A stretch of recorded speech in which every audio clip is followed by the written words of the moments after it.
అంటూ సిబిఐ విచారణకు డిమాండ్ చేస్తూ వైసీపీ చేపట్టిన రీలే నిరాహార దీక్షలు తణుకులో రెండో రోజుకు చేరుకున్నాయి.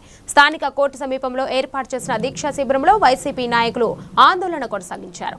నియామకాలలో జరిగిన ఆరోపణలపై సమగ్ర విచారణ జరిపించాలని విద్యాశాఖ మంత్రి నారా లోకేష్ రాజీనామా చేయాలని డిమాండ్ చేశారు.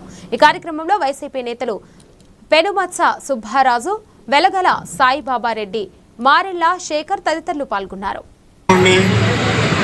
మరియు ఆయన ఎలక్షన్ ముందు ఇచ్చిన హామీలు అవన్నీ కూడా అమలు జరగకుండా దేశంలో అయితే విపరీతమైన అవినీతి తప్పుడు విధానం తోటి చేశారనేది తేటతలమైంది అందరికీ తెలుసు. ప్రభుత్వం దృష్టికి ప్రజల తరఫున వైఎస్ఆర్ పార్టీ మీరు ఇచ్చిన హామీలు అమలు జరపండి ఉద్దేశంతో ఈ కార్యక్రమం తీసుకెళ్ళడం జరిగింది.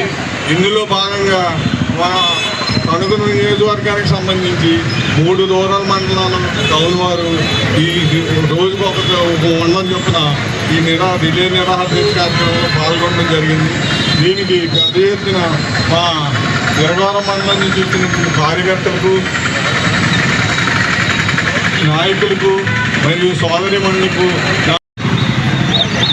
ఈ కార్యక్రమం రాష్ట్రంలో ప్రతి నియోజకవర్గం, ప్రతి జిల్లా, ప్రతి మండలంలో కూడా వైఎస్ఆర్సీపీ పార్టీ శ్రేణులు, ఇతర పార్టీ వారు, ప్రజా సంఘాలు, సామాజికవేత్తలతో సహా విద్యార్థి సంఘాన్ని మరియు ఆయన ఎలక్షన్ ముందు ఇచ్చిన హామీలు అవన్నీ కూడా అమలు జరగకుండా దేశంలో అయితే విపరీతమైన అవినీతి తప్పుడు విధానం తోటి చేశారనేది తేటతలమైంది అందరికీ తెలుసు. ప్రభుత్వం దృష్టికి